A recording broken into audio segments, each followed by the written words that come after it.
Sudah? 2 Petrus 3 ayat 3. Mari kita baca 2 Petrus 3 ayat ketiga. 1, 2, 3 ya. Yang terutama harus kamu ketahui ialah bahwa pada hari-hari zaman akhir akan tampil pengejek-pengejek dengan ejekan-ejekannya, yaitu orang-orang yang hidup menuruti hawa nafsunya. Perhatikan saudara. Jadi saudaraku, oleh karena tadi saya sampaikan pada zaman ini saudaraku akan tampil pengejek-pengejek yang mengejek kita, atau saudaraku yang mencoba melemahkan iman percaya kita supaya kita meninggalkan jalan Tuhan. Kita lihat sekarang saudaraku, terlalu banyak orang yang meninggalkan Tuhan, murtad, meninggalkan Yesus sebagai Tuhannya, sebagai juru selamatnya saudaraku. Karena ada berbagai hal. Yang pertama itu bisa oleh karena harta. Yang kedua bisa oleh karena jabatan. Yang ketiga saudaraku yang dipakai oleh iblis ya oleh karena cinta. Ya, oleh karena cinta saudaraku, dia terlalu cinta dengan laki-laki yang ganteng, yang beda agama saudaraku, dia terpaksa dia harus ganti agamanya demi cintanya kepada laki-laki itu. Demikian juga sebaliknya, laki-laki juga bisa meninggalkan agama, meninggalkan Yesus oleh karena cintanya kepada seorang perempuan yang beda agama. Nah, saudaraku dikasih oleh Tuhan, ini adalah hal-hal yang nyata terjadi di akhir zaman sekarang. Ya, mungkin bahkan juga saya sampaikan tadi karena jabatan. Bahkan juga saudaraku karena harta. Saya pernah mendengarkan saudaraku di suatu daerah ada pembagi-bagian uang. Berkeluarga dibagi 3 juta satu keluarga, tapi harus mengganti agamanya. Bayangkan saudara. Bahkan satu warung makan bisa ganti merek.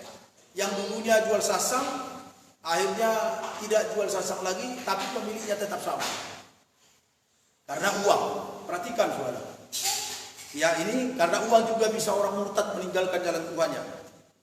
Bahkan minggu yang lalu saya sampaikan kepada kita, bisa juga orang meninggalkan Tuhan karena internet. Padahal saudaraku, internet ini kita harus maksimal pergunakan untuk memuliakan Tuhan, atau yang kepada hal-hal yang positif. Tetapi saudaraku, bisa internet ini menjadi serigala yang buas. Uang menjadi serigala yang buas saudaraku kepada kita. Ya, Matius 24 itu saudaraku, ada di sana serigala yang buas yang mencoba menyerang orang-orang Kristen, orang-orang percaya kepada Yesus saudaraku. Makanya mereka yang lemah imannya, yang tidak memiliki percayaan, yang memiliki firman dalam hidupnya, kesaksian, maka mereka menjadi korban keganasan serigala yang buas tadi. Karena serigala, firman Tuhan berkata, serigala-serigala itu saudaraku tidak menyayangkan korbannya. Bukan hanya dilukai, tapi saudaraku dibunuh, dibinasakan. Makanya Yesus berkata, aku datang untuk memberikan hidup, tapi iblis datang untuk membinasakan. Ini perlu saudara kita garis bawahi dalam hidup kita. Kita lihat saudara-saudara lalu banyak sekarang yang menjadi korban serigala-serigala yang ganas. Saya katakan tadi, internet bisa menjadi serigala yang ganas kalau kita tidak pergunakan dengan baik. Uang saudaraku menjadi serigala yang ganas kalau kita tidak mempergunakan dengan baik. Makanya saudaraku, dalam Timotius dikatakan bahwa banyak orang menyiksa diri oleh karena uang, mengejar uang. Saudaraku oleh Tuhan Yesus. Tapi bukan berarti kita salah mencari uang. Tidak salah mencari uang. Tidak salah saudaraku mencari uang. Tidak salah bekerja mendapatkan gaji. Tidak salah. Tetapi saudaraku, ada banyak orang untuk mendapatkan uang saudaraku menyiksa diri, menipu saudaraku, berbuat kejahatan demi uang. Yang penting saya dapat uang. Itu saudaraku prinsip mereka. Tapi kita perhatikan saudaraku, saudara Tuhan tampil pengejek-pengejek. Tapi dalam konteks hari ini saudaraku, akan tampil pengejek-pengejek. Saudaraku, mereka akan mengejek kita saudaraku. Coba kita lihat, kita baca lagi ayat yang keempat. Apa kata mereka? Ya, apa kata pengejek-pengejek itu kepada saudaraku yang serius melayani Tuhan? Ayat 4, 1, 2, 3 ya. Kata mereka, di manakah janji tentang kedatangannya itu? Sebab sejak bapak-bapak leluhur kita meninggal, segala sesuatu tetap seperti semula pada waktu dunia diciptakan. Saudara dikasih oleh Tuhan, ini yang menjadi menjadi penipuan di akhir zaman. Ya, pengeja ini saudaraku, mana Tuhanmu itu? Mana Yesus yang udah datang belum? Masa dari dulu Yesus datang sampai hari ini tak datang? Saudaraku enggak saudara Tuhan. Ini ejek-ejekan saudaraku yang nyata di akhir zaman. Di mana Tuhanmu yang akan datang itu? Para firman Tuhan berkata Yesus akan segera datang. Tidak ditunda-tunda saudara. Dalam Wahyu pasal 10 ayat 7, sangkakala yang ayat 10 pasal 10 ayat 7 saudara. Saudaraku dikasih oleh Tuhan, apa dikatakan di sana bahwa sangkakala yang ke-7 akan segera dibunyikan. Itu bertanda Yesus akan datang. Karena sangkakala yang ke-7 adalah sangkakala yang terakhir. Saudaraku, ini adalah masa sebelum detik. Saudaraku, masa-masa atau detik-detik sangkakala yang ke-7 dibunyikan segera. Jadi saudaraku, saat ini adalah masa kesempatan yang sangat baik kita pergunakan untuk serius melayani Tuhan. Karena ketika sangkakala yang ke-7 dibunyikan, tidak ada lagi kesempatan untuk bertobat. Jadi ini masa ya saudara, detik-detik terakhir. Kita menunggu sangkakala yang ke-7 segera akan dibunyikan saudara. Kemarin saya posting saudaraku di WA, saya bagi-bagi. Ada yang mengatakan kepada saya, mana sangkakala yang kenampak? Karena ada khotbah itu kan sangkakala yang ke-7 segera dibunyikan. Mana sangkakala yang pertama sampai ke-6? Oke, nanti saya akan bagikan. Nah, saudaraku dikasih oleh Tuhan Yesus, kita perhatikan di sana tampil pengejet. Mereka berkata, di manakah Tuhanmu itu? Dari dulu dikatakan dia akan datang, sampai hari ini belum datang-datang juga. Tapi saudaraku perhatikan baik-baik, inilah kesempatan yang sangat baik bagi kita untuk memperbaiki diri. Ya, mempersiapkan diri menjadi mempelai wanita surga. Mempersiapkan diri menjadi gereja yang sempurna. Saudaraku, wanita yang bijaksana, yang mempersiapkan diri, yang menyiapkan saudaraku minyak dan kualitasnya. Mari kita baca yang kelima. Perhatikan ayat kelima, kita baca bersama-sama 1, 2, 3 ya. Mereka sengaja tidak mau tahu bahwa oleh firman Allah langit telah ada sejak dahulu dan juga bumi yang berasal dari air dan oleh air. Ayat ke-6. Dan bahwa oleh air itu bumi yang dahulu telah binasa dimusnahkan oleh air. Ayat 7. Tetapi oleh firman itu juga langit dan bumi yang sekarang terpelihara dari api dan disimpan untuk hari penghakiman dan kebinasaan orang-orang fasik. Perhatikan saudara. Jadi sekarang ini, perhatikan saudaraku, bumi ini bagaikan dia tersimpan. Yang menuju saudaraku menunggu hari penghakiman akan segera datang. Menunggu saudaraku hari penghakiman. Menunggu saudaraku sangkakala yang ke-7 akan dibunyikan. Saudaraku enggak sulit Tuhan Yesus. Jadi di bumi ini sekarang bagaikan tersimpan. Minggu yang lalu saudaraku saya sampaikan, 2 minggu yang lalu ya, kemarin juga di Nauli saya sampaikan saudaraku enggak sulit Tuhan, ada yang menahan. Masih ada yang menahan, saudara. Kalau yang menahan itu sudah melepaskan roh-roh penyesat ini, saudaraku, ya kan? Saudaraku juga sulit pun siapa yang bisa menahan? Saudaraku, dalam Matius pasal 24, gempa bumi, deru-deru perang, itu masih permulaan. Kalau kita dengarkan ada gempa bumi, banjir, ada saudaraku virus, itu masih permulaan menjelang akhir zaman. Itu masih permulaan, sudah saya sampaikan, saya terangkan kepada kita saudara. Tapi saudaraku nanti ada masanya penyiksaan hebat akan terjadi. Makanya saudaraku persiapkan diri untuk itu. Oleh karena itu saudaraku akan tampil pengejet-pengejet. Ya, tak usah lebih saudaraku. Minggu depan kita lanjutkan ini pengejet-pengejet. Kita lihat nomor 2, antikris, saudaraku. Ini antikris. 1 Yohanes 2 ayat 18 itu sudah sangat jelas, sudah sering kita baca. Kita baca aja. Kita ulang saudara. 1 Yohanes 2 ayat yang ke-18. Sudah dapat? Ya. Coba Pak dibaca, Mas. Situ kita baca. Silakan. Demikian firman Tuhan. Anak-anakku, waktu ini adalah waktu yang terakhir. Dan seperti yang telah kamu dengar, seorang antikristus akan datang. Ya. Sekarang telah bangkit banyak antikristus. Itulah tandanya bahwa waktu ini benar-benar adalah yang terakhir. Perhatikan saudara. Memang benar-benar waktu ini waktu yang terakhir. Kata firman saudara, bukan kata saya. Anak-anakku, waktu ini adalah waktu yang terakhir, seperti yang telah kamu dengar, seorang antikris akan datang. Sekarang telah bangkit banyak antikris. Saudara-saudara Tuhan Yesus. Kenapa mereka disebut antikris? Mereka tidak mengakui Yesus sebagai Tuhan dan Juru Selamat. Berarti saudaraku, yang meninggalkan jalan Tuhan itulah antikris. Bahkan mungkin dia sudah pernah Kristen, tapi meninggalkan kekristenan, meninggalkan Yesus sebagai Juru Selamat, itu antikris. Bahkan mungkin mereka belum pernah mengenal Yesus, tapi ketika diperkenalkan mereka tidak mau mengenal Yesus, mereka tidak mau percaya, itu antikris. Namanya juga antikris itu saudara, berarti mereka tidak mengakui ada Yesus sebagai Tuhan dan Juru Selamat. Makanya disebutkan antikris. Saudara, kalau Tuhan terlalu banyak sekarang antikristus yang muncul di tengah-tengah dunia ini. Banyak murtad ya.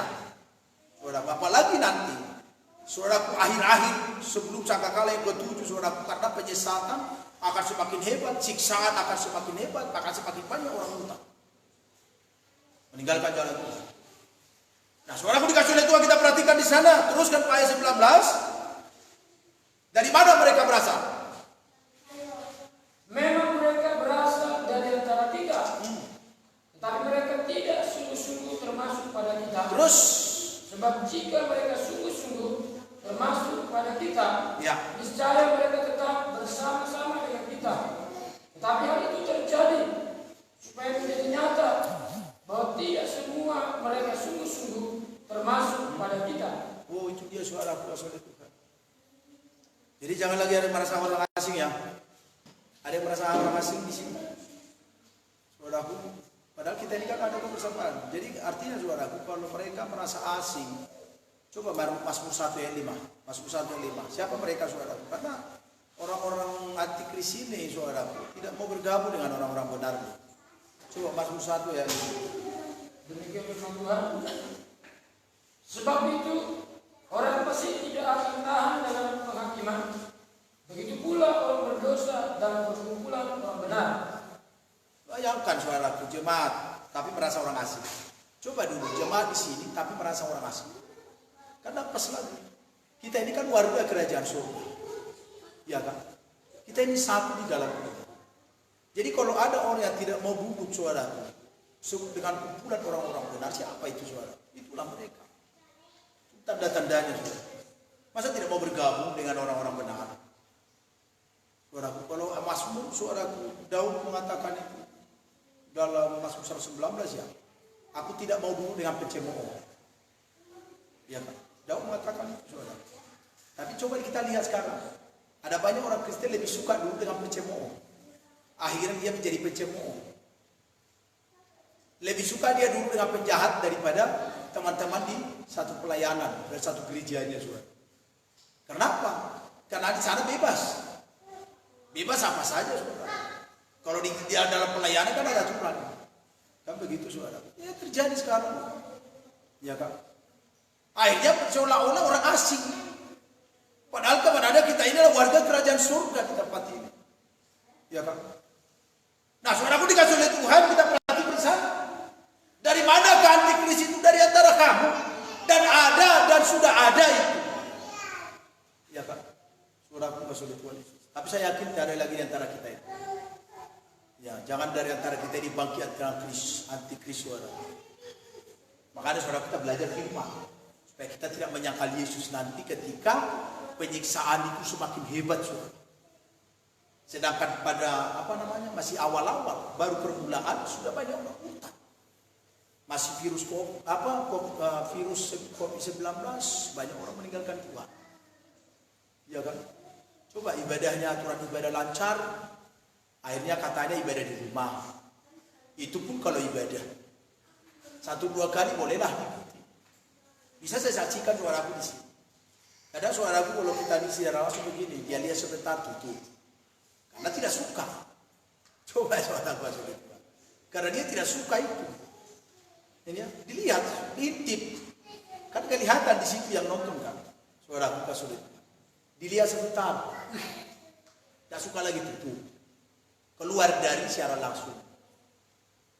Coba saudara sulit. Kan tidak suka. Tapi coba dulu di situ. Ada hal-hal yang aneh. Ada pembunuhan, tonton sampai habis. Ya kan? Karena itu enak ditonton mata itu. Kalau siaran ini kan rohani kan. Kerohanian saudara. Dituntut rohani kita untuk menonton. Apa namanya saudaraku? Rohani kita sebenarnya ingin menonton. Tapi keinginan daging kita tidak suka itu. Akhirnya ketika dibuka bernyanyi Roh Kudus kau hadir, langsung keluar dari secara langsung. Itu kan saudara sulit. Bapak kita sadar kan kita seperti itu. Ya kan? Baru saudara ketika ada berita-berita yang berita aneh, pembunuhan. Pokoknya berita-berita yang langsung ditonton sampai habis. Wah itu pas bui cerita aku semua.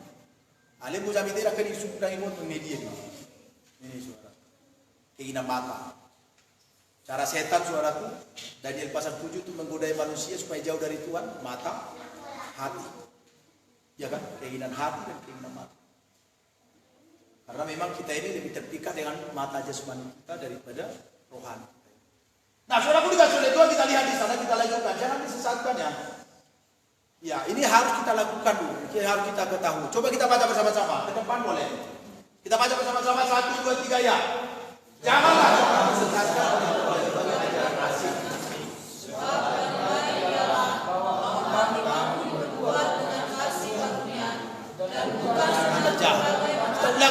Kita ulangi. Ada yang melihat tapi mulutnya tak terbuka. Ya, mari kita baca bersama-sama. 1, 2, 3 ya. Janganlah disesatkan oleh ajaran asing. Sebab bahwa hati kamu dibuat dengan kasih-kasihan dan bukan dengan berbagai makanan yang tidak berfaedah dan mereka yang memenuhi aturan yang janganlah kamu disesatkan oleh berbagai ajaran asing. Kita lihat nanti apa itu ajaran asing. Karena dalam kekristenan terlalu banyak ajaran asing. Mulai saudaraku, Yesus datang, apalagi setelah Yesus datang, ajaran itu saudaraku terlalu banyak. Ya, tapi semua juga banyak yang menentang. Tidak setuju saudaraku dengan apa yang diajarkan Yesus atau yang dibawa oleh Yesus saudara. Nanti kita lihat saudara. Coba kita perhatikan. Coba kita baca bersama-sama penyimpangan terhadap ajaran sesat ini. 1, 2, 3 ya. Sebagaimana nabi-nabi palsu dahulu tengah-tengah umat Allah. Demikian pula yang harapan akan ada guru palsu. Mereka akan memasukkan ajaran-ajaran sesat yang membinasakan. Bahkan mereka akan menyangkal penguasa yang telah menebus mereka. Dan dengan cara demikian segera mendatangkan kebinasan atas mereka. Saudaraku dikasih oleh Tuhan, lihat di sana.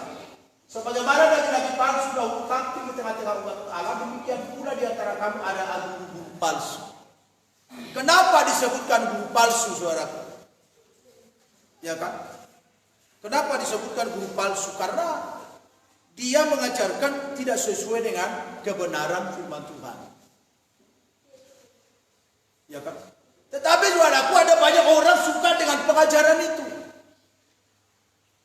Bahkan orang lebih tertarik dengan pengajaran nabi-nabi palsu. Coba Galatia itu. Coba Galatia pertama itu. Kita lihat dulu sebelum kita lebih jauh. Coba Pak, Galatia pertama ayat 8. Demikian firman Tuhan. Atau ayat 6 Pak, ayat 6. Perhatikan ayat 6. Aku heran bahwa kamu begitu lekas berbalik daripada Dia yang oleh kasih karunia Kristus telah memanggil kamu dan mengikuti suatu Injil lain. Sampai situ dulu Pak. Perhatikan saudara, ada Injil lain. Ada kabar baik lain saudara. Dunia pun punya kabar baik. Nah sekarang saudaraku diperhadapkan kepada kita kabar baik dunia dan kabar baik dari surga.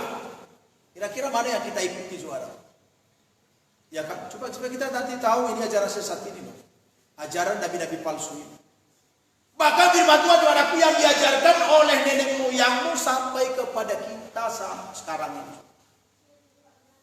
Banyak ajaran-ajaran nenek moyang yang dipegang, yang masih dipegang teguh oleh orang Kristen jauh sampai sekarang. Termasuk mitos-mitos orang Batak itu saudara. Masuk itu saudara. Banyak mitos orang Batak. Ya sebelum mengenal kekristenan ya. Tapi setelah masuk Kristen, tetap saudaraku di dalam mitos itu mereka yakin di situ. Udah pernah saya sampaikan kepada kita, ada ular si bagading tua. Katanya kalau itu datang ke rumah, maka yang punya rumah kaya raya. Bukan menjadi kaya, itu katanya ular berkat itu. Ya kita carilah ular si bagading tua, kita masukkanlah ke rumah kita supaya kita kaya. Ngapain lagi susah-susah kerja kan gitu ya. Kita udah nggak ada lah ular itu masuk ke rumah, kita kaya. Saudara Pak Sulit. Bahkan mitosnya saudaraku, katanya kalau orang tua itu meninggal baru harus dihormati saudaraku. Orang yang meninggal, orang-orang tua yang sudah meninggal harus dihormati, harus dibangun kuburannya, harus dibuat bagus saudaraku tambaknya, supaya keturunannya dapat berkat. Coba saudaraku, ini mitos. Saya pernah melihat saudaraku seseorang meninggal, kebetulan dia pegawai negeri. Baru saudaraku pakaian itu saudaraku, ketika mereka mengadakan ritual adat itu, baru pakaiannya itu saudaraku dipakaikan kepada keturunannya, dengan maksud supaya nanti keturunannya itu bisa menjadi PNS pegawai negeri seperti yang meninggal itu. Dia jadi diturunkan seperti itu, kayak kira-kira seperti itu. Saya tanyakan, saya lihat, saya sudah merasa aneh saudaraku. Saya tanya kepada di situ, apa itu dilakukan ritual seperti itu? Ya bisa-bisa Pak dia dapat nanti pahala sebagaimana ibunya PNS, anak-anaknya bisa nanti menjadi PNS. Yang paling anehnya nanti anaknya jadi PNS itu. Nah itulah Pak, memang harus seperti. Jadi orang percaya seolah-olah saudaraku seperti itu, benar itu adanya. Ya Pak. Nah saudaraku dikasih oleh itu mitos. Lalu banyak saudaraku mitos yang berkembang di kalangan kita. Ya, terlalu banyak saudaraku. Nah itulah saudaraku yang dikatakan oleh ini tadi, sebagaimana nabi-nabi palsu dahulu tampil di tengah-tengah umat Allah, demikian pula di antara kamu akan ada nabi palsu. Ini saudaraku, yang mengajarkan saudaraku nasihat roh nenek moyang. Tapi adanya orang lebih tertarik dengan nasihat nenek moyang daripada kebenaran firman. Ya kan? Saya udah pernah sampaikan ada di sini dulu kita itu penipuan nikah ya. Ketika saya menyampaikan khotbah ini dia terus. Tapi ketika hula-hulanya saudaraku menyampaikan kata-kata, wah, coba saudaraku sulit. Hula-hulanya ngomong langsung tuduh-tuduh dia. Tapi saya sampaikan firman gini dia. Tak terima apa tidak saya tidak tahu. Inilah sekarang saudaraku. Karena kadang saudaraku orang lebih hormat kepada hula-hula daripada kepada pendetanya. Ada itu saudaraku. Tidak tertutup saudaraku, itu kenyataan. Itu kenyataan saudaraku di kalangan kita sekarang. Padahal saudaraku yang kasih oleh Tuhan, Yesus berkata hanya akulah lagi. Artinya saudaraku, Yesuslah yang layak dihormati, bukan manusia. Karena orang Yahudi saudaraku sangat suka untuk mendapatkan penghormatan. Tapi Yesus mencela itu. Saudara, manusia tidak layak dihormati berlebihan saudara. Tapi itulah yang disuka oleh manusia, termasuk mitos kita saudara, orang Batak. Saya memang hula-hula. Tapi saya saudaraku mau dihormati oleh karena saya pendeta, bukan karena hula-hula itu. Coba saudara. Karena orang saudaraku lebih tertarik dihormati dengan hula-hula daripada pendetanya. Coba saudara. Puji Tuhan. Haleluya. Kita ini pelayan saudara. Ya. Saya tidak lagi di sini. Saya tidak lagi butuh hormat. Gila hormat saudaraku. Saya dihormati sebagai hula-hula. Saya tidak di situ lagi. Ya kan? Atau sebagai tulang. Walaupun mungkin saudaraku bere harus saudaraku menghormati tulangnya. Ya tak apa-apa saudaraku, sebagai etika boleh. Ya kan? Etika boleh, silahkan menghormati tulang. Saya terlalu hormat kepada tulang saya. Saya menghormati tulang saya. Saya pernah ke kampung tulang saya saudaraku, saya bawa romo-romo, saya kasih tulang saya makan. Apa salahnya saya kasih tulang saya makan? Tidak salah kan saudaraku? Saya sampaikan kepada tulang saya, tulang kasihlah kami kata-kata nasihat yang baik. Saya yang memimpin dua. Coba saudara. Ya kan? Tahu salah udah situ pulang. Makan aja kita. Kalau masuk tulang saya itu harus kami dulu sisi tahu salah. Tulang saya mengerti juga soal aku saya sebagai hamba Tuhan. Iya kan? Akhirnya ketika kami pulang semua itu saya menyalam dia. Gue batuk katong itu lagi. Ini dulu gue pengen betul. Jalan kami. Anggo rohana, rom si tahun depan. Kan? Anggo rohana, rom aja mesti tahun depan. Saya yakin itu saudaraku pasti diharapkan itu kami datang lagi sih. Berarti saudaraku Katolik Tua bukan gara-gara ritual itu kita berharga di hadapan tulang. Dan tulang berharga kepada kita juga bukan gara ritual itu, tapi persekutuan yang manis seperti itu saudaraku bisa menghadirkan Tuhan di tengah-tengah persekutuan. Nah ini saudaraku Tuhan Yesus. Makanya ketika adik saya kemarin menikah saudaraku di Batu Haji itu, sebenarnya mereka sudah tahu, adik-adik saya sudah tahu saya itu tidak lagi masuk di situ. Makanya saya tidak ditekankan saudaraku. Hanya ketika pesta musim marani di sini datang dan pergi situ harus ada karena ada tidak ada ihoma pesta mina itu. Tapi coba dulu kita buat ritual adanya semua situ urus sekota Batak pasti datang. Banggalah kita kan mobil semua berderet-deret kan. Bisa. Waktu itu saya buat saudaraku berderet-deret mobil. Ya kan panjang mobil saudaraku dari itu sampai ke ujung bisa. Kalau saya buat itu kita lakukan ritual ada di sini. Bisa saudara. Tapi ketika saya sampaikan tidak ada ritual adanya, saudara langsung apa dikatakan di hoba pesta ini. Ngeri loh saudara. Memang ngeri. Ngeri saudara, terlalu dikucilkan kita ini. Memang saudara dunia tidak menghargai kita. Tetapi saudara karena pekerjaan yang kita lakukan bukan untuk dunia, tapi untuk Tuhan. Bukan berarti saudaraku saudaraku tidak menghormati tulang, tidak menghormati ulah-ulah, saya menghormati. Ya Pak, tidak menghormati dengan tubuh saya. Bukan berarti saya tidak menghormati, saya menghormati saudaraku. Saya terlalu senang berkumpul dengan warga Cikurus. Senang saya. Saya senang berkumpul saudaraku dengan warga Guntung, udah saya. Ya kan? Saya saudaraku senang berkumpul dengan warga Cilaban, tulang saya. Senang saudaraku oleh Tuhan. Apalagi makan bersama begitu, kita yang bayar kan enak kan? Itu tulang mangan juga membayar kan? Kita cuma mangan dengan tulang dibayar, Pak. Coba saudara. Ini sebenarnya yang mau kita praktekkan saudara. Tapi inilah saudara yang orang kan tidak mau apa ini, tidak mau apa namanya, orang kan tidak mau tersingkirkan gitu ya, belum bersedia untuk tersingkirkan. Belum saudara. Karena katanya saudara kita ini kan apa namanya? Kita kan harus berbau, kita harus dekat kepada keluarga. Siapa bilang kita tidak dekat dengan keluarga? Saya mau saudaraku dekat dengan ulah-ulah saya dekatkan pun saudaraku dengan ulah-ulah saya bergabung di sini.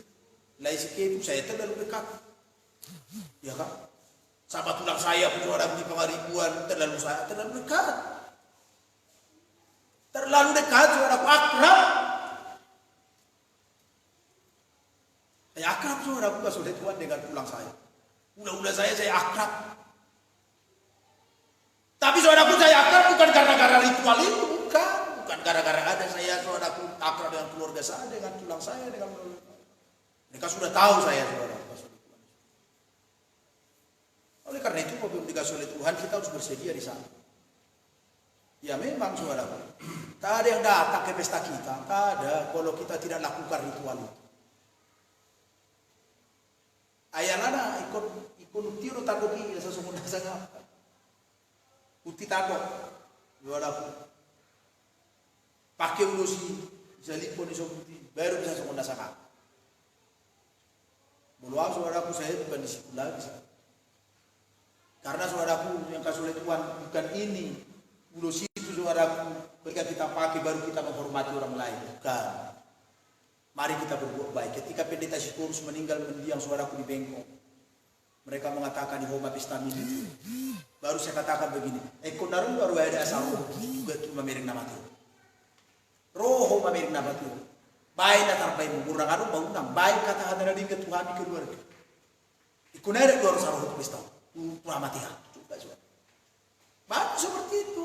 Karena kalau ada ada orang meninggal saudaraku, kalau tidak ada datang dia. Ngeri saudaraku. Ada orang meninggal saudaraku, tidak ada adat, tidak dilakukan ada ritual, ada sejarah, tak ada datang. Seorang ada di Mesi ini taruh pun ini coba. Padahal saudara-saudaraku dia datang menjenguk, dia datang melihat, itulah kasih Yesus sebenarnya. Ya, kasih yang tulus itu, tidak mengharapkan imbalan. Karena saudaraku dalam ritual itu kan ada istilah itu kan mengharapkan imbalan. Mengharapkan, tapi kasih Yesus memberi. Memberi, saudara. Bukan mengharapkan, bukan menerima, tapi memberi. Itulah kasih Yesus. Tapi kasih adat itu saudaraku menerima. Menerima penghargaan, penghormatan. Karena memang ya ketika tersangka di situ lang udah tulis. Makanya ketika kami meninggal saudaraku kasih oleh Tuhan. Wah. Di situ juga ngeri sampai saudaraku lai saya dari nabung saya, lai saya dari anak di Borsiku now. Coba bayangkan saudaraku, di Borsikon. Tapi memang harus saya hadapi begitu. Saya sudah bersedia di situ, saudaraku. Sampai di dokter 270 ini. Karena saya tidak mau terima itu, saudaraku, dulu situ. Bayangkan 7. Kalau kali 100 pun 100.000, satu saudaraku ke 700.000. Ya kan? Coba, bahkan saya bilang, coba kasihlah ulus itu. Ya kan? Kasih ulus, tapi tak usah bayar ya. Tak usah dikasih apa-apa. Orang sembuhnya terus mau diberi. Kan begitu saudaraku. Berarti kan orang apa buat kan. Kasihlah ulus itu. Bersediakah dengan memberikan dengan tanpa bayar atau apa? Makanya saya bilang kepada Tuhan saya kasihlah ulus itu. 7, tidak masalah. Aleko dia siroh habur tulang dah. Orang pun sembuh diberi. Ikombar di roh dan nelung di tulang. Coba saudaraku. Apakah itu kasih Yesus? Tidak. Itu kasih ritual itu tadi. Coba saudaraku kasih itu.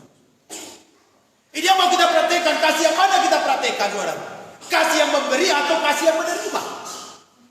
Kasih Yesus memberi loh, saudara. Ini supaya kita tahu dulu ajaran-ajaran palsu ini, saudara. Karena yang bertentangan dengan Injil, itu ajaran palsu. Makanya saudara bukan oleh Tuhan, terlalu ngeri seorang pendeta persinabung. Coba bayangkan. Hamba tua tapi persinabung, raja adat, saudara. Padahal saudaraku dia mencampur adukan itu kan. Padahal yang menyampaikan saudaraku di luar Injil itu palsu. Makanya tadi Galatia 1 saudaraku.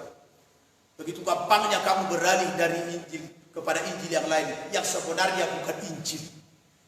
Hanya ada orang yang memutarbalikkan fakta saudara. Jadi seolah-olah ritual adat istiadat Batak ini saudaraku. Seolah-olah ini dikehendaki oleh Tuhan. Padahal saudaraku gak oleh Tuhan, Markus pasal 7 sangat jelas. Coba dulu Pak, Markus pasal 7. Kita ulang dulu ini, karena ini harus kita mengerti ini saudaraku. Ya, Markus pasal yang ke-7. Coba, Markus 7 ayat berapa kira-kira? Ayat 7 dimulai ya. Coba, ayat yang ke-6. Pelihara adat istiadatmu sendiri. Coba saudara. Justru dikatakan saudaraku kita mengabaikan perintah Tuhan demi memelihara adat istiadat ini tadi. Coba kita sudah Tuhan Yesus. Ya, ini harus kita mengerti, harus saya sampaikan kepada kita ini saudaraku. Inilah ajaran-ajaran palsu tadi. Ya kan? Karena itu kan saudaraku daging semua itu. Pandangan mata itu saudara. Maka saya katakan tadi, ketika Marani yang kita buat di sini ritualnya, saya yakin marga store jangankan dulu semua, saudaraku, banyak yang datang, pasti saudara, berderet-deret itu mobil itu dari ujung sampai ujung, datang itu orang-orang kaya itu. Coba saudara, 2 orang datang, masuk tidak mereka, tidak masuk di situ duduk saudara. Tapi coba dulu adatnya saudaraku, ritual ada adat, wow. Antusias itu saudaraku. Makanya kemarin hari saya menikah saudaraku di batu-batu itu aturan sebenarnya saya di situ yang gini-gini menjamu tamu-tamu. Jadi warga situ harus pada yang lain saudara. Saya datang menyalami. Baru dibilang sama saya. Dan cara-cara video. Oh, dia sama rotor ini tuh. Ayo hidup ya. Ayo suka mampu ditahu dulu. Memang sangat betul. Bisa mempergasi terus. Dulu. Bermeja itu, berkursi bermeja. Ilian makanan macam-macam. Habis-habis hukum pudi. Ya kan? Nasi bungkus. Coba apa soal itu. Aturan terhormat jadi nasi bungkus. Tapi tak apa-apa.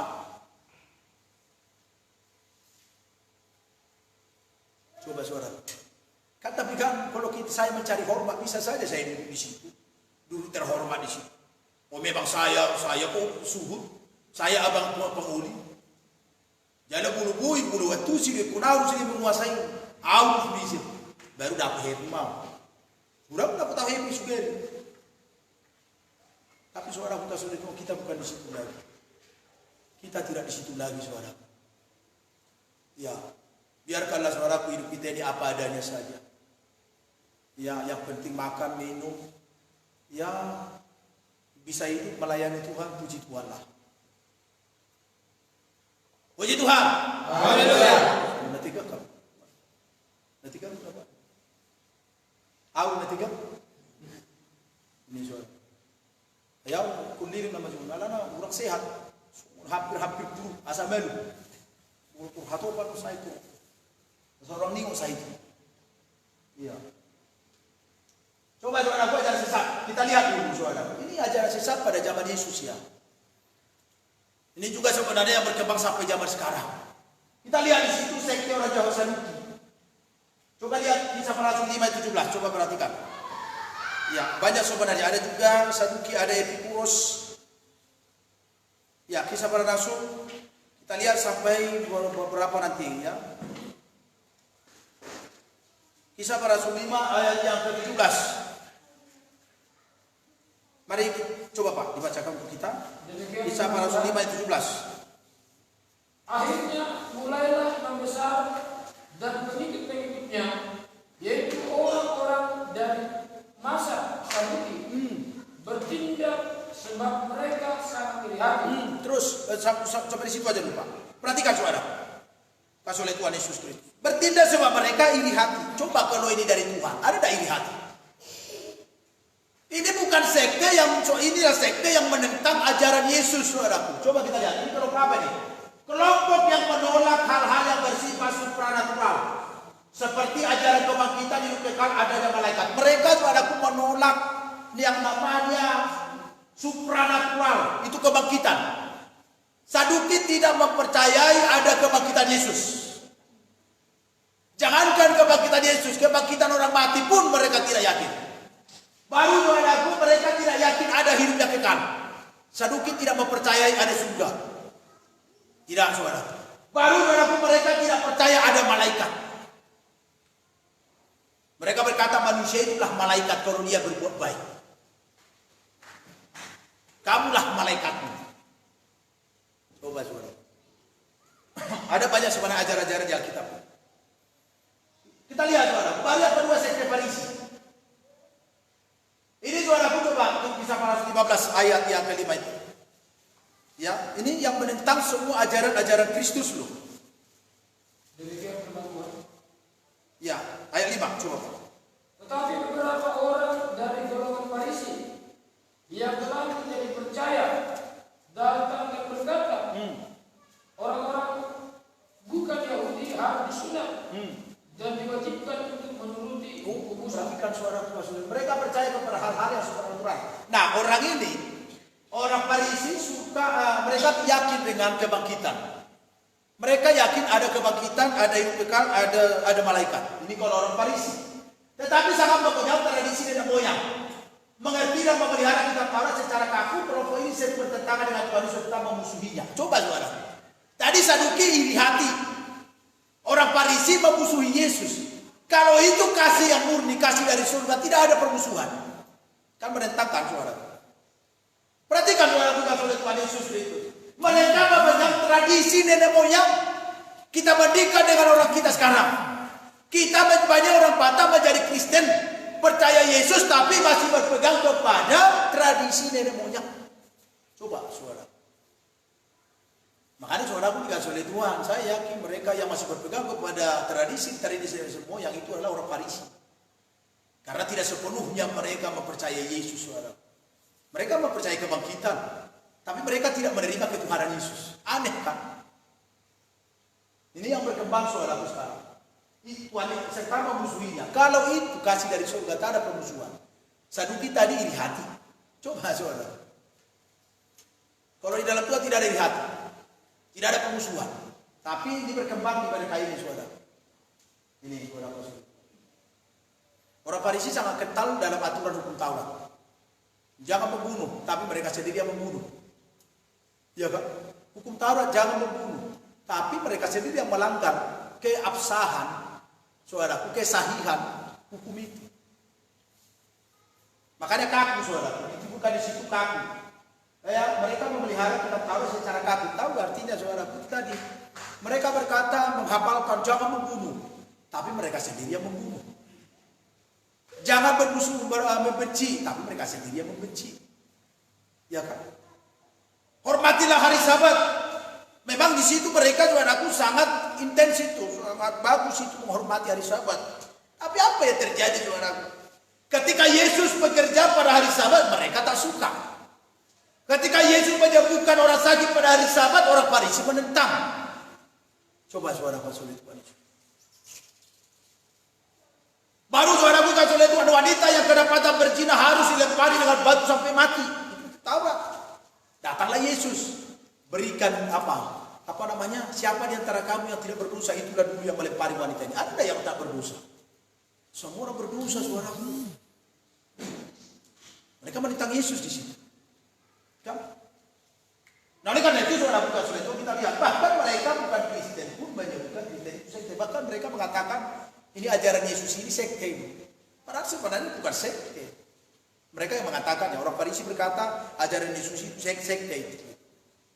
Ya, ada itu saudaraku sebuah ayat-ayat yang disini. Kisah para Rasul 4 ayat 5 sampai 14 sampai Kisah para Rasul 8 ayat 2. Mereka mengatakan ajaran Kristen itu sekte. Bukan. Sekte itu saudaraku adalah yang bertentangan dengan ajaran Yesus. Saudaraku, itulah namanya sekte. Tapi mereka menyebutkan Kristen ini jadi sekte. Oh bidat, tahu bidat saudara? Inilah sebenarnya bidat ini. Saduki Farisi itu kan bidat, ajaran sesat yang lari daripada kebenaran firman Tuhan. Bidat kan ajaran sesat. Bidat-bidat saudara, ajaran-ajaran sesat. Terus kan ini bidat ini saudara. Ini yang pertama dulu, perjanjian bidat pada perjanjian baru. Ini banyak saudaraku. Dan ini sekarang berkembang sampai hari ini. Coba kita lihat orang Farisi tadi kan. Orang Batak ya orang Farisi ya. Percaya kebangkitan, percaya akan hidup surga, percaya malaikat, tapi memegang tradisi nenek moyang. Kan itu sekarang saudara. Ini Gnostik. Kolose 2:8-23 tidak menerima otoritas Alkitab perjanjian lama. Mereka tidak yakin ada perjanjian lama. Itu perjanjian lama itu hanya sejarah itu. Mereka mengatakan saudara seperti itu. Karena mereka mengatakan perjanjian lama itu di situ Allah yang kejam. Karena di dalam perjanjian lama terlalu banyak perang, terlalu banyak pembunuhan. Berarti Allah yang kejam. Kalau dalam Allah perjanjian baru itu Allah yang baik. Ini bertentangan, saudara. Padahal perjanjian lama itu perjanjian baru, saudara, menggenapi perjanjian lama. Baru saudara tidak mengakui bahwa keselamatan adalah melalui Kristus. Wah, ini saudara. Kan lari kan? Bukan sekte saudara. Itu Injil yang lain bukan. Baru saudara mereka menolak ajaran tentang Kristus yang datang menjadi manusia serta menderita di kayu salib. Mereka tidak yakin Yesus itu Tuhan. Ya kan? Ya mereka tidak yakin Allah datang ke dunia menjelma menjadi manusia dalam pribadi Yesus. Tidak yakin. Bahkan mereka tidak yakin ada penyalipan. Tidak yakin saudara. Baru bagi mereka keselamatan adalah melalui kemampuan untuk mencapai satu tingkat pengetahuan tertentu. Bayangkan saudara. Jadi keselamatan itu hanya oleh karena kekuatan manusia itu sendiri. Makanya pun horo Tuhan. Horo Tuhan. Dengar Tuhan. Horo Tuhan. Kalau mampu isi Tuhan. Coba bayangkan. Ini kan ajaran sesat saudara. Kita kan punya Tuhan. Kekuatan kita kan tidak ada saudara. Kecuali Tuhan yang berkuasa dalam hidup kita. Kan itu firman. Itu yang dosetisme saudara yang kedua itu 1 Yohanes 4 ayat 1-3 itu mereka sama-sama menolak kesejatian tubuh Kristus. Tubuh Kristus hanya bersifat maya. Oh, coba bayangkan saudara. Jadi Yesus itu tidak nyata. Yesus tidak nyata saudara. Tubuh dianggap penjara jiwa karena itu manusia harus melepaskan diri dari tubuh jasmaninya, semua bersifat materi. Jadi semua saudara tubuh manusia itu materi, tidak ada di situ roh. Padahal firman Tuhan berkata tubuh, roh dan jiwa kan ada kan saudaraku. Tubuh, roh dan jiwa ada dalam hidup kita ini. Tapi kalau bagi Gnosticisme itu saudaraku semua materi, tak ada roh. Materi kan yang kelihatan kan, kelihatan saudara. Materi itu yang kelihatan. Tubuh kita ini materi di saudaraku menurut mereka. Nah saudaraku dikasih oleh Tuhan kita perhatikan. Tapi Paulus dan Yohanes sangat menentang ajaran ini dalam surah-surahnya. Kalau kita baca nanti tulisan Rasul Paulus, semua tulisan Rasul Paulus dan Yohanes itu menentang ajaran Gnostik dan Gnosticisme. Ini ajaran-ajaran yang menentang atau yang lari dari kebenaran firman Injil yang lain tadi ya. Baru kita lihat lagi saudaraku, bila-bila sekitar ajaran Kristus, Kristologi. Saya belajar ini saudaraku. Kalau nanti ada sekolah teologi pasti belajar Kristologi ini. Ajaran apa ini? Ajaran Kristus ya. Ada di situ Apollinarisme, itu mengajarkan bahwa Kristus tidak memiliki roh manusia tetapi logos menggantikannya. Coba bayangkan saudara. Jadi ajaran-ajaran ini aneh-aneh sebenarnya.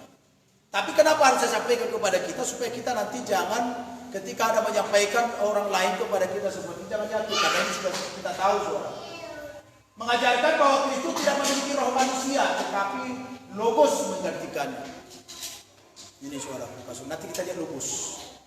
Coba perhatikan yang kedua, eutychianisme mengajarkan bahwa Yesus tidak memiliki tubuh manusia karena kemanusiaan Yesus hilang di tengah logos. Padahal saudaraku Allah itu datang melalui Yesus Kristus. Berarti Yesus hidup sebagai manusia kan? Karena Alkitab mengajarkan Yesus itu pernah makan. Yesus makan, minum, merasakan sedih, menangis, menderita, berarti manusia. Kalau Allah tidak merasakan lapar, Allah itu kan roh, mana ada dia lapar, dia tahu lapar.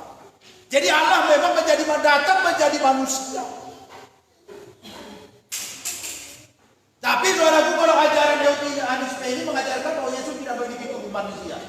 Karena kemanusiaan Yesus hilang di tengah logos. Coba saudara.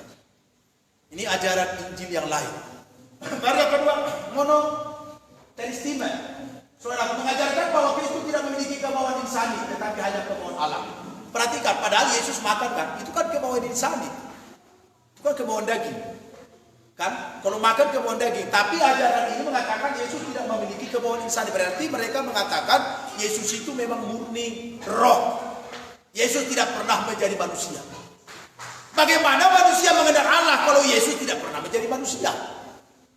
Bagaimana Yesus disalibkan saudaraku? Untuk menyelamatkan manusia. Kalau dia roh, mana manusia menyalibkan Yesus? Tak mungkin roh bisa disalibkan. Yesus disalibkan dalam kemanusiaannya, dalam tubuh kemanusiaannya. Maka dia kata dia menderita, dia sedih, dia ingin lepas dari penderitaan. Maka dia katakan, kalau boleh ambillah cawan ini daripadaku, tapi bukan kehendakmu, kehendakmu lah yang jadi. Perhatikan dalam sisi kemanusiaannya dia berdoa kan. Dia mengalami ketakutan dalam sisi kemanusiaan. Karena pasti ketika dia rasa ketika dia dipaku di kayu salib pasti sakit sekali saudara. Pasti sakit, menderita saudara. Tetapi apa dia katakan? Bukan kehendakmu, kehendakmu lah yang jadi. Semua dipasrahkan kepada Tuhan, kepada Bapaknya. Ini yang ajaran-ajaran tidak sekitar ajaran Kristus tentang kristologi ya. Perhatikan saudara, keselamatan, kristologi itu tentang keselamatan. Coba kita lihat, tidak sekitar ajaran Tritunggal ada juga di mana. Makanya lihat kita di mana sekarang. Kemarin ketua kita membuat seminar tentang Tritunggal, saudara. Sebenarnya Tritunggal itu kita lihat itu dalam 1 Yohanes itu sangat jelas, ya kan? Di surga ada saksi apa itu? Ada Roh Kudus, ada Firman, ya kan? Ada bukan darah di bumi itu darah, saudara. Ya. Nah, saudaraku dikasih oleh Tuhan Yesus Kristus, kita perhatikan di sana. Nanti saya akan terangkan itu. Yang pertama, bidak-bidak saudaraku menentang Tritunggal. Perhatikan di sana, Sabellianisme itu atau modalis mereka menerima Tritunggal tetapi tidak sesuai dengan ajaran kita. Mereka mengajarkan Allah yang menyatakan diri dalam 3 cara, yaitu Allah Bapa yang berubah menjadi anak-anak. Coba bayangkan, saudara. Mereka berkata Allah Bapa berubah menjadi Allah Anak. Baru Allah Anak berubah menjadi Allah Roh Kudus. Bukan berubah kan? Memang ketiganya satu, tetap satu saudara. Bukan berubah. Kalau berubah berarti kan Poranges kan? Seperti Poranges. Pernah nonton film Poranges? Wow, gitu. Langsung pakai helm, langsung Poranges. Baru satu lagi, langsung manusia ganteng, saudaraku. Laki-laki ganteng dan perempuan-perempuan cantik. Apakah memang seperti itu Tuhan kita? Tidak seperti itu, saudara. Ya kan? Makanya ada lagu kita, ubahlah kami Tuhan, oh jamalah kami Tuhan, ubahlah kami Tuhan. Tapi ingat, diubah bukan seperti Poranges, bukan seperti itu cara Tuhan mengubah manusia. Ya kan, anak-anak itu suka itu Poranges itu. Oh bisa dia tiba-tiba sudah menjadi apa itu robot, tiba-tiba menjadi laki-laki ganteng. Oh, kekristenan bukan seperti itu. Yesus bukan seperti itu, saudara. Yesus tidak Allah Bapa berubah menjadi Allah Anak. Tiba-tiba dia datang, saudaraku, tiba-tiba dia datang anak-anak. Bukan seperti itu. Makanya ini menentang, ya berlawan dengan ajaran. Mereka menyangka adanya tiga orang yang berbeda dalam Allah Tritunggal yang dapat dibedakan sekaligus tidak dapat dipisahkan. Allah Bapa, Allah Anak, Allah Roh Kudus tidak bisa dipisahkan. Itu tidak ada itu tidak berubah begitu ya. Allah apa berubah menjadi Allah Anak, Allah Anak berubah menjadi Allah Roh Kudus. So tidak seperti itu. Ya, tidak berubah seperti itu. Tapi saudara-saudara Tuhan, ada Allah Bapa menjelma menjadi manusia. Itulah pribadi Yesus. Tetap satu. Tidak bisa dipisahkan ini Tritunggal ini. Tapi orang ini ajaran ini mencoba memisahkan itu. Berarti ada tiga Tuhan. Allah Bapa itu Tuhan di surga. Allah Anak entah Tuhan di mana ini. Allah Roh Kudus. Bagi mereka ada tiga Tuhan. Coba saudara. Baru yang kedua, monarkianisme apa yang menolak Tritunggal karena mereka ini mengajarkan bahwa Yesus bukan Allah sejati. Tetapi Yesus menjadi Kristus pada saat Yesus dibaptis oleh Yohanes dan kemudian Allah mengadopsi Yesus serta kematian. Coba bayangkan, Allah mengadopsi Yesus. Adopsi. Coba tahu arti adopsi? Coba satu keluarga yang tidak punya anak, mereka mengadopsi anak, dijadikanlah jadi anak. Coba ya, mengerti ya? Satu keluarga tidak punya anak, baru mereka mengambil anak, mengadopsi menjadi anak mereka. Nah, seperti itulah Yesus menurut pendapat mereka ini. Allah mengadopsi Yesus menjadi anaknya. Yang lebih parah lagi, Yesus itu apa dikatakan tadi? Yesus menjadi Kristus pada saat Yesus dibaptis oleh Yohanes. Baru datanglah Allah, diadopsilah menjadi anaknya. Berarti bisa dipecat ya, karena dia adopsi. Berarti bukan rupa Allah bagi dia kan, di dalam rupa Yesus kan. Ya kan, coba dulu satu keluarga yang mengadopsi anak, ya kan beda lah rupanya. Beda lah kalau diadopsi kan begitu saudara. Nah, jadi kalau Allah mengadopsi Yesus, ya beda lah Yesus dengan Allah. Udah pasti bertentangan itu saudara. Baru yang berikutnya Arianisme, menolak ajaran Tritunggal, tetapi mereka berpendapat bahwa Yesus bukan Allah, melainkan ciptaan Allah yang pertama. Yesus bukan Tuhan, tetapi ciptaan yang pertama. Dari mana ya pengetahuan? Memang ada ayat-ayatnya itu semua, saudara. Tapi mereka mengambil sepotong gitu ya. Yesus itu ciptaan pertama, bukan Allah, bukan Allah. Ya. Makedonianisme menolak Tritunggal dengan alasan Roh Kudus merupakan ciptaan Allah juga. Coba, Yesus diciptakan, Roh Kudus diciptakan, manusia diciptakan. Saya mau tanya, apakah Yesus diciptakan apa tidak? Hah? Dalam Efesus itu, dalam Kolose juga ada itu. Yesus bukan diciptakan, tapi mencipta.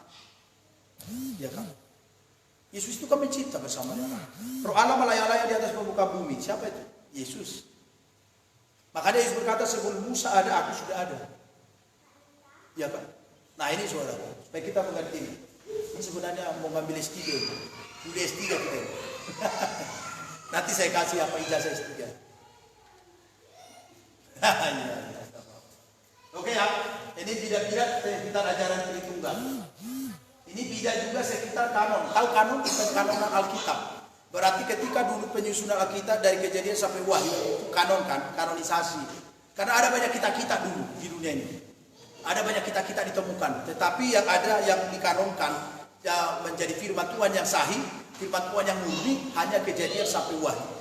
39 kitab. 39 ya? Berapa kitab? Tahu kitab Perjanjian Lama berapa?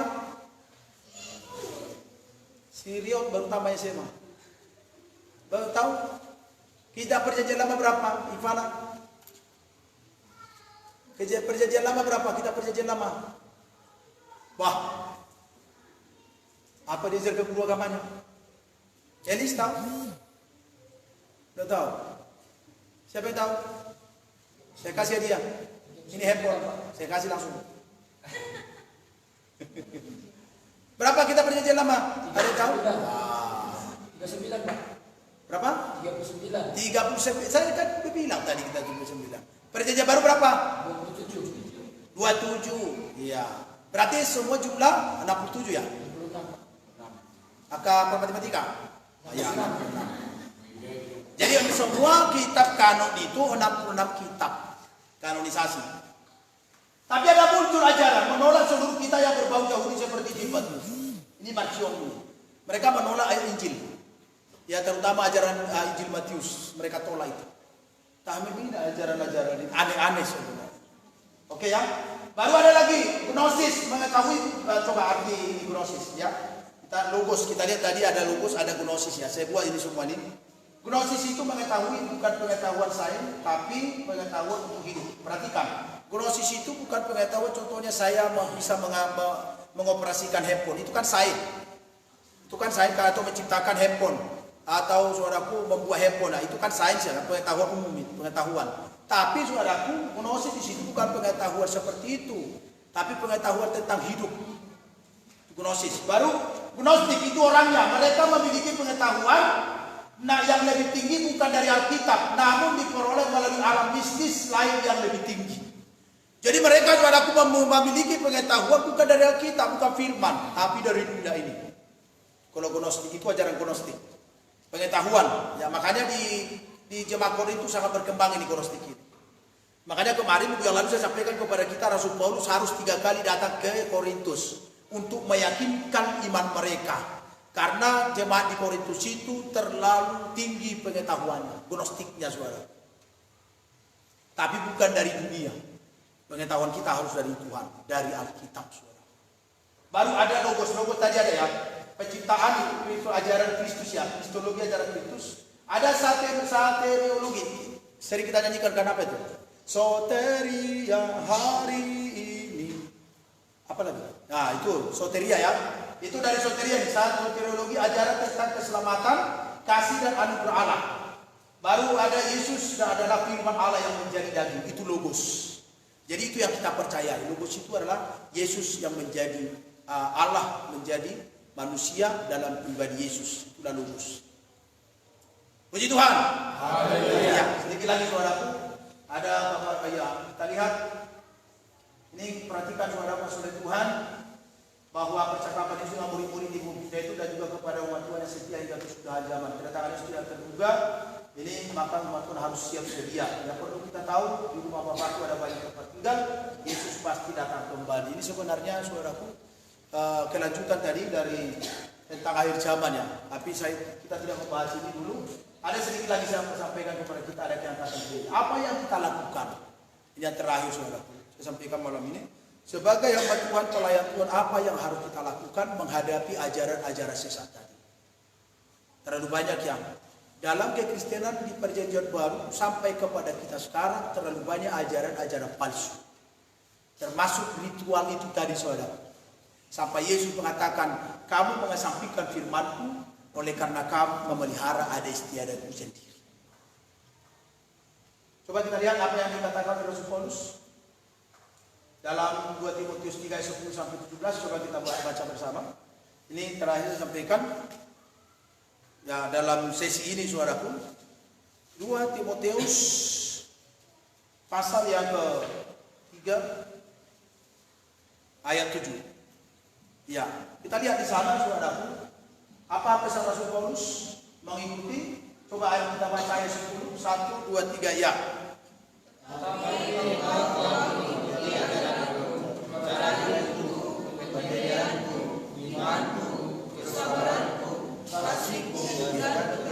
Ini harus kita lakukan. Tetapi engkau telah mengikuti ajaranku, cara hidupku, pendirianku, imanku, kesabaranku, kasihku, dan ketekunanku. Ini kan semua yang baik ini saudara. Di sebagian Tuhan, pelayan Tuhan apa yang harus kita lakukan?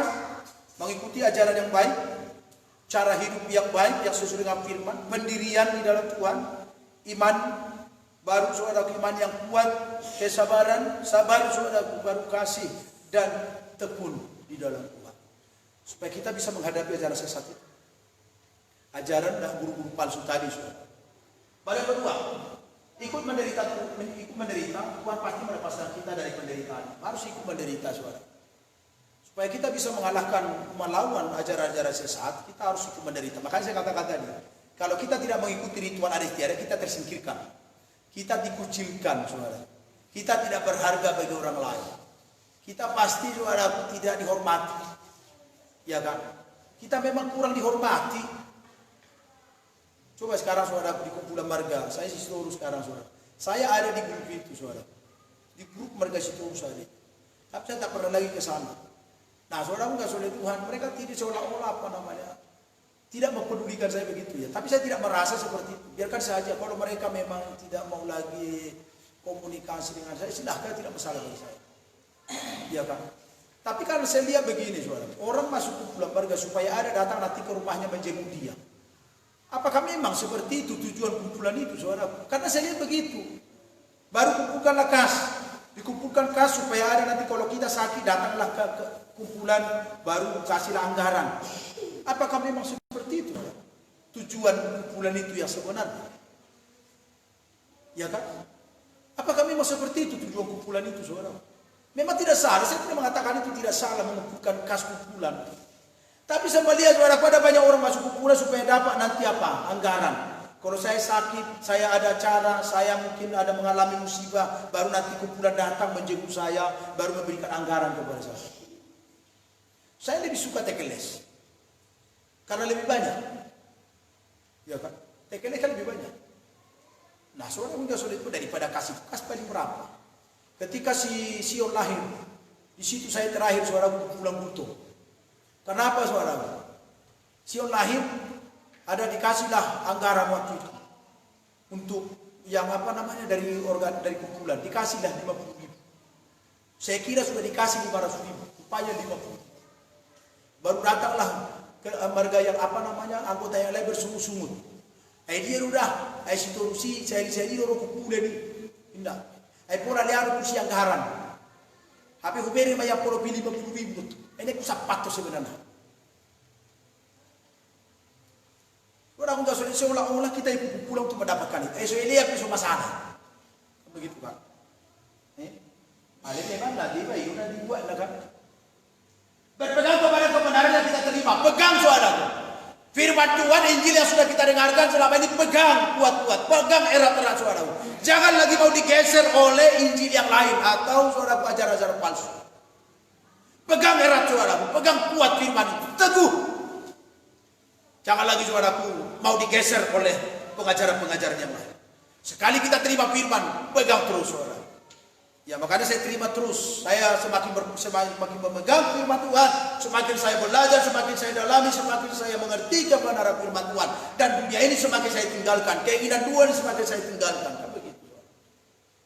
Kita di dalam Tuhan melayani Tuhan, keinginan dunia semakin kita tinggalkan. Makanya firman Tuhan berkata, biarlah engkau Tuhan semakin besar, aku semakin kecil. Hamba Tuhan, pelayan Tuhan harus semakin kecil. Hamba Tuhan semakin besar dalam hidup kita. Puji Tuhan.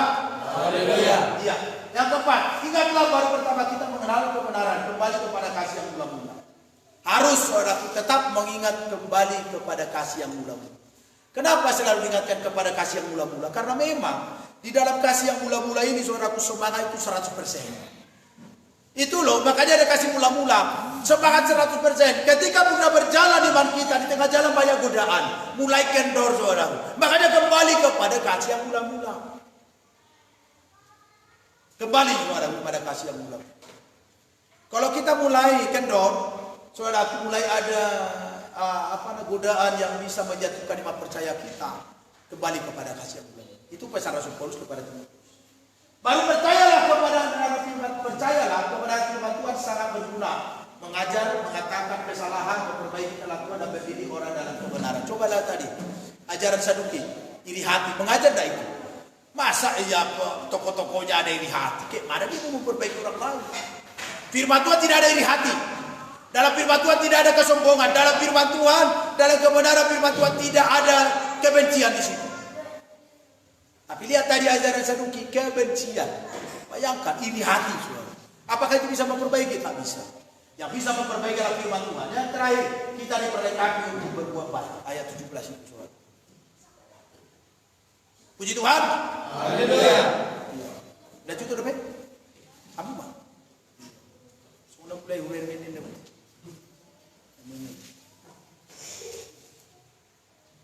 Belum menen deh mungkin, ngai bu, asai bu. Apalagi nak kani mengadu semen kumbah, ngadu semen ada nengurun dah bu. Aku nak mengadu semen doang, pakai otak. Kasih oleh Tuhan itu, ya. Karena ini banyak suara yang harus kita. Oleh karena itu, saudara kasih oleh Tuhan, demikianlah firman Tuhan. Saya sampaikan kepada kita malam hari ini. Mari kita berdoa. Coba. Haleluya.